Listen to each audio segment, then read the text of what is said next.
হে যুবক, আমাবস্যার রাতের নিকষ কালো অন্ধকারে ঘরের দরজা বন্ধ করে লাইট অফ করে দিয়ে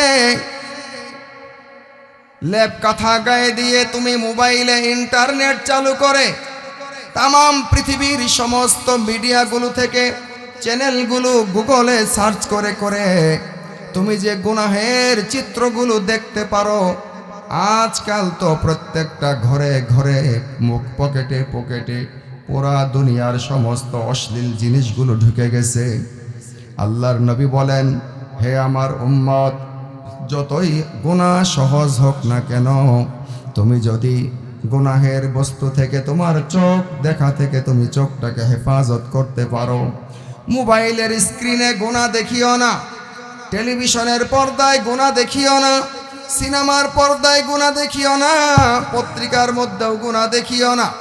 যেই নারীকে বাস্তবে দেখা হারাম, ওই নারীকে প্রজেক্টরে দেখাও হারাম, ওই নারীকে টেলিভিশনেও দেখা হারাম, ওই নারীর ছবিটা ভিডিওটা টিকটকে দেখাও হারাম, ওই নারীর ছবিটা ভিডিওটা এইরকমভাবে মোবাইলের ভিডিওতে দেখাও হারাম।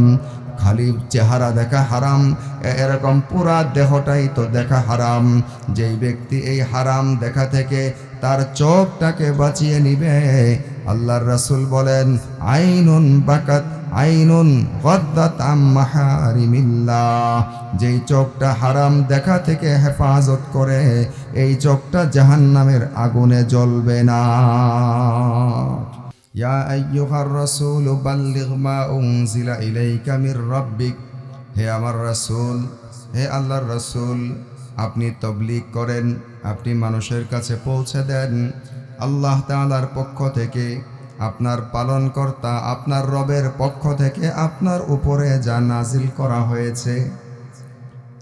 তাহলে বোঝা গেল আল্লাহ যা নাজিল করেছেন তাই পৌঁছায় দেওয়ার জন্যই আল্লাহ আদেশ করেছেন। এর বাইরের কথা বলার কোনো দরকার? আচ্ছা, আমরা আপনাদের এখানে এই যে সামনে বসে আছি, যা বলতেছি আপনারা শুনতেছেন, এটা কি তাবলীগ না? কথা বলেন না কেন? এটাই তো তাবলীগ। হ্যাঁ, মাগরিবের নামাজের পরে এলান হয়, সুন্নতের পরে সবাই বসবেন, বাকি নামাজের পরে ঈমান আমলের বিষয়ে গুরুত্বপূর্ণ বয়ান হবে, শুনলে বহুত ফায়দা হবে। ওইটাও যেমন তাবলীগ, এটাও তাবলীগ। ওইটাও দিন, এটাও দিন, ওইটাও ইসলাম, এটাও ইসলাম। সুবহানাল্লাহ বলেন না? হ্যাঁ, এই জন্য আল্লাহ যা নাজিল করেছেন আল্লাহর রাসূলের উপরে, তাকে বলা হয় ওয়াহি। কি বলা হয় বলেন? বলেন, ওয়াহি বলা হয়। আল্লাহ তাআলা আল্লাহর রাসূলের উপরে যা নাজিল করেছেন, যা যে জিনিসের তাবলীগ করতে বলেছেন, ওই জিনিসটাকে শরীয়তের ভাষায় বলা হয় ওয়াহি। ওয়াহি দুই প্রকার। বলেন, ওয়াহি কয় প্রকার? দুই প্রকার। এক প্রকার ওয়াহি তেলাওয়াত করা হয়, আরেক প্রকার ওয়াহি তেলাওয়াত করা হয় না। যে প্রকার ওয়াহি তেলাওয়াত করা হয় তার নাম হলো কোরআন, তাকে বলা হয় ওয়াহিয়া মাতলু। আর যে ওয়াহিকে তেলাওয়াত করা হয় না কিন্তু আমল করা হয়, কিন্তু মানা হয়, ওই ওয়াহিকে বলা হয় হাদিস, ওই ওয়াহিকে বলা হয় সুন্নাহ। ওই ওয়াহির নাম হলো ওয়াহিয়া গায়রু মাতলু। সুবহানাল্লাহ বলেন। আল্লাহর রাসূল সাল্লাল্লাহু আলাইহি ওয়াসাল্লামের ব্যাপারে আল্লাহ তাআলা বলেন, মা ইয়ানতিকু আনিল হাওয়া, মা ইয়ানতিকু আনিল হাওয়া। আমার নবী নিজের পক্ষ থেকে তোমাদেরকে বানিয়ে বানিয়ে কোনো কথা বলেন না, মন গড়া কোনো কথা বলেন না, মন গড়া কোনো কিছু তাবলীগ করেন না। ইসলামের ব্যাপারে, দ্বীনের ব্যাপারে, শরীয়তের ব্যাপারে, করণীয় বর্জনীয় বিষয়ের ব্যাপারে আমার নবী অবান্তর, অবাঞ্ছিত, অনাকাঙ্ক্ষিত এমনি এমনি অনর্থক বানিয়ে বানিয়ে তোমাদেরকে কোনো গল্প শোনান না, কোনো কিচ্ছা শোনান না, কোনো বিধান দেন না, কোনো কথা বলেন না। কে বলতেছেন? বলেন, কে বলতেছেন? মা ইয়ানতিকু, বলেন না নবীজি কোনো কথা বলেন না। মা ইয়ানতিকু আনিল হাওয়া, নিজের প্রবৃত্তির তাড়না থেকে কোনো কথা বলেন না। ইন হুয়া ইল্লা ওয়াহয়ুন ইউহা, আল্লাহ তাআলা যা ওহী নাজিল করেন কেবলমাত্র তাই তোমাদের কাছে তিনি শুনিয়ে দেন। আল্লাহ যা নাজিল করেন তাই শুনিয়ে দেন। বোঝা গেল কোরআনটাও হলো ওহী, হাদিসও হলো ওহী। নবীজি কোরআন শুনিয়েছেন, নবীজি হাদিস শুনিয়েছেন। অতএব কোরআন ওহী, হাদিস ওহী। আমাদের মাঝে দুটি জিনিস নবীজি রেখে গিয়েছেন। হাদিসের মধ্যে নবীজি বলেন, ক্বালা রাসূলুল্লাহি সাল্লাল্লাহু আলাইহি ওয়াসাল্লাম তারাকতু ফীকুম আমরাইন, আমি তোমাদের মাঝে দুটি জিনিস রেখে যাচ্ছি। হে আমার উম্মত, হে আমার উম্মত, আমি তো চলে যাচ্ছি, আমি তো ইন্তেকাল করে যাচ্ছি, আমি তোমাদের মাঝে দুটি জিনিস আমানত হিসাবে রেখে যাচ্ছি। লান তাদিল্লু মা তামাসসাকতুম বিহিমা, কখনোই তোমরা পথভ্রষ্ট হবে না, কখনোই তোমরা বিপদগামী হবে না। কেউ তোমাদেরকে জাহান্নামের পথে নিতে পারবে না যতক্ষণ পর্যন্ত আমার রেখে যাওয়া এই দুইটা জিনিসের উপরে জীবন গঠন করবা, যতক্ষণ পর্যন্ত আমার রেখে যাওয়া এই দুইটা জিনিসকে মাড়ির দাঁত দিয়ে আঁকড়ায় ধরবা শক্ত করে। একটা হলো কিতাব আল্লাহ, একটা হলো আমার রেখে যাওয়া আল্লাহর কিতাব। নাম্বার 2 হলো ওয়া সুন্নাত রাসূলি, আল্লাহর রাসূলের সুন্নত, জীবন আদর্শ। যতক্ষণ পর্যন্ত তোমরা আল্লাহ তাআলার কিতাব কোরআনের উপরে আমল করবা, কোরআনে হাকিমের মধ্যে যা আছে, যা করতে বলা হয়েছে তা করবে, যা ছাড়তে বলা হয়েছে তা ছাড়বে, কোরআন মতো জীবন সাজাবে।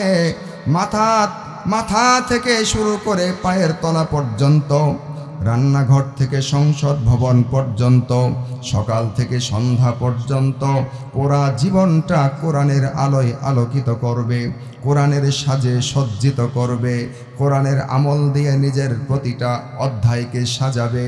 তাহলে তোমাদেরকে কেউ আসমানের নিচে জমিনের উপরে বিপদগামী করতে পারবে না। নাম্বার 2 হলো ওয়া সুন্নাত রাসূলি, আমি তোমাদের মাঝে আমার নবুয়তি জীবন থেকে শুরু করে ইন্তেকাল পর্যন্ত এই 23টা বছর জীবন হলো নবুয়তি জীবন। নবীজি 40 বছর বয়সে নবী হয়েছেন, 63 বছর বয়সে ইন্তেকাল করেছেন। নবী হওয়ার পরে 13 বছর ছিলেন মক্কায়, 10 বছর ছিলেন মদিনায়। এই কোরআনে হাকিম দীর্ঘ 23 বছরে নাজিল হয়েছে। এই মক্কার 13 বছর, মদিনার 10 বছর, এই 23 বছর হলো নবীজির নবুয়তি জীবন। নবী বলেন, এই 23 বছরে এই নবুয়তি জীবনে আমার উপরে তোমাদের জন্য যত আদেশ দেওয়া হয়েছে, এই আদেশ নিষেধগুলো তোমরা যদি মানতে পারো, পৃথিবীর জমিনে তোমাদেরকে কেউ পথভ্রষ্ট করতে পারবে না। বন্ধুরা আমার, এই আদেশ নিষেধগুলো 2 প্রকার। এক প্রকার হলো করণীয়, যা করতে হবে, আরেক প্রকার হলো বর্জনীয়, যা ছাড়তে হবে। করণীয় বিধানগুলো করাটাও ইবাদত, বর্জনীয় বিধানগুলো জীবন থেকে বাদ দেওয়াটাও ইবাদত, ছাড়াটাও ইবাদত। আল্লাহর মহব্বতে নামাজ পড়া যেমন ইবাদত, আল্লাহর ভয়ে জেনা করার সুযোগ থাকার পরেও জেনা ছাড়াটাও ইবাদত। আল্লাহর ভয়ে চোখ দিয়ে, আল্লাহর মহব্বতে চোখ দিয়ে কোরআনের দিকে তাকিয়ে তাকিয়ে কোরআনের তিলাওয়াত করাটা যেমন ইবাদত, চোখের ইবাদত। ও বন্ধু, রাস্তা দিয়ে চলতেছেন, চলতে চলতে গায়রে মাহরাম পর নারীর উপরে চোখ পড়ে যাওয়ার সঙ্গে সঙ্গে আল্লাহর ভয়ে চোখটাকে নিচু করে নিয়েছেন। এই চোখটাকে নিচু করে নেওয়াটাও আল্লাহর ভয়ে ইবাদত হয়ে যায়। হাদিসের মধ্যে রাসূল করিম সাল্লাল্লাহু আলাইহি ওয়াসাল্লাম বলেন, قال رسول الله صلى الله عليه وسلم ثلاثة لا ترى أعينهم النار, 3 ব্যক্তির চোখ জাহান্নামের আগুন দেখবে না। তিন ব্যক্তির চোখ জাহান্নামের আগুন স্পর্শ করবে না, জাহান্নামে ঢুকবে না। সালাসাতুন লা তারা আয়ুনুহুমুন নার, তিন ব্যক্তির চোখ কখনো জাহান্নামে যাবে না। অর্থাৎ চোখ জাহান্নামে যাবে না মানে ওই ব্যক্তিকে আল্লাহ পুরাটাই জাহান্নাম থেকে বাঁচায় রাখবেন। এক নাম্বার হলো আইনুন, আইনুম বাকাত মিন খাশিয়াতিল্লাহ, যেই ব্যক্তি নীরবে নিভৃতে আল্লাহর ভয়ে ক্রন্দন করে, আল্লাহ তাআলার কাছে জবাব দেওয়ার ভয়ে, পরকালে দাঁড়িয়ে হিসাব দেওয়ার ভয়ে চোখ দিয়ে টপ টপ করে পানি ঝরে, আর নিজের অপরাধকে স্বীকার করে, নিজের অতীতের গুনাহগুলোকে স্মরণ করে করে কাঁদতে থাকে। ঘরের কোনায় বসে কাঁদতে থাকে, মসজিদের কোনায় বসে কাঁদতে থাকে। নিরিবিলি রাতের বেলায় বিছানায় যখন শয়, অতীতের গুনাহ, যৌবনকালের গুনাহগুলো স্মরণ হয়ে যায়। আর সে মনে করে এখন যদি মারা যায়, আমার মাওলা আমাকে যদি মাফ না করে আমি কিভাবে আল্লাহর দরবারে হিসাব দেব, আমি পুলসিরাত কি করে পার হব, আমি আল্লাহর দরবারে মিজানের পাল্লায় আমার আমল নামা যদি বাম হাতে চলে আসে কি অবস্থা হবে। যেদিন আল্লাহ তাআলা বলবেন ওয়াল ওয়াজনু ইয়াউমা ইদিনিল হাক্কু লিররহমান, মিজানের পাল্লা দাঁড় করানো হবে, ডান দিকে জান্নাত বাম দিকে জাহান্নামকে টেনে আনা হবে। আর আল্লাহ তাবারaka ওয়া তাআলা আরশে আজিম নিয়ে নেমে আসবেন। বিচারের দিন ফেরেশতারা বিচারের ট্রাইব্যুনাল কায়েম করে চতুর্দিক থেকে ফেরেশতারা বেষ্টন করে নেবে। ওই দিন আল্লাহর দরবারে দাঁড়িয়ে হিসাব দেওয়ার ভয়ে ওই ব্যক্তির নীরবে নিভৃতে কানতে কানতে বালিশ ভিজে যায়।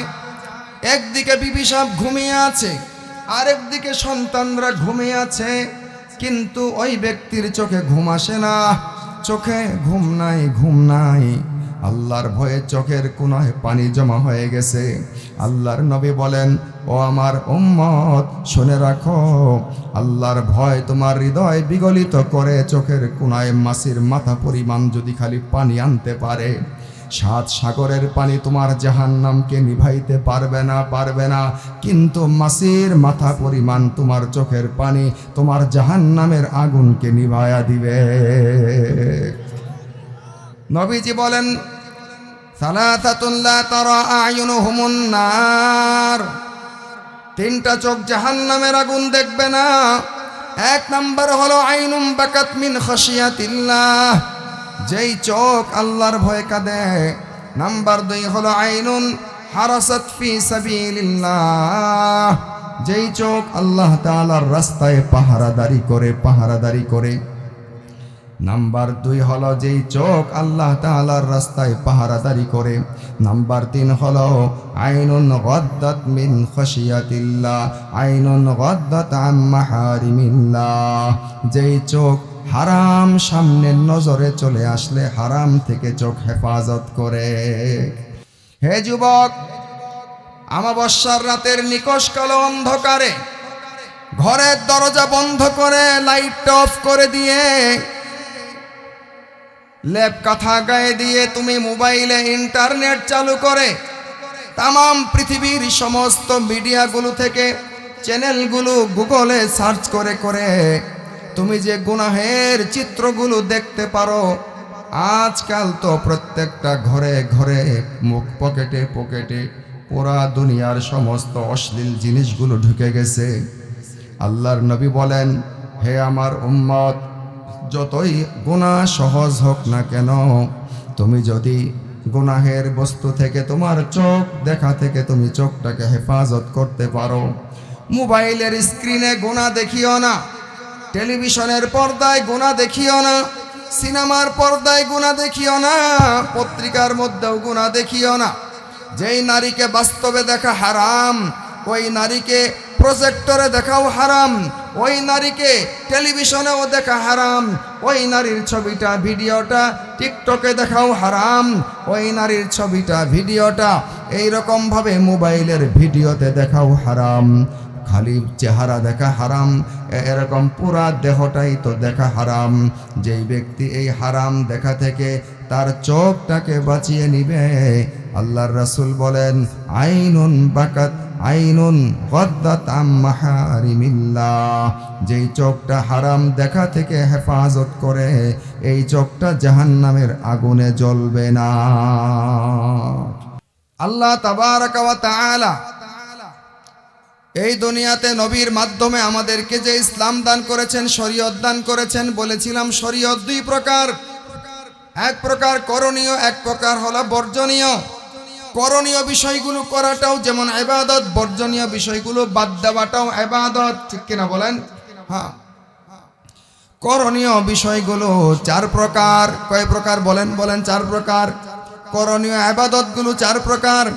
এক নাম্বার হলো ফরজ, দুই নাম্বার ওয়াজিব, তিন নাম্বার হলো সুন্নতে মুআক্কাদা, চার নাম্বার হলো নফল। আর বর্জনীয় বিধানগুলো চার প্রকার। এক নাম্বার হলো হারাম, দুই নাম্বার মাকরুহে তাহরিমি, তিন নাম্বার মাকরুহে তানজিহি, চার নাম্বার হলো মুবাহ। এই ৮ প্রকার বিধান মৌলিকভাবে আমাদের জীবনে এসেছে। বন্ধুরা আমার, করণীয় বিধানের মধ্যে আল্লাহ তাআলা যে ইবাদত বন্দেগী দিয়েছেন, ফরজ ইবাদত, এর মধ্যে সর্বপ্রথম যেই ফরজ ইবাদত হিসেবে দান করেছেন, এর নাম হলো সালাত, নামাজ। ও বন্ধু, কথা বলতে গেলে লম্বা হয়ে যাবে, আমি সংক্ষিপ্ত আলোচনা করছি।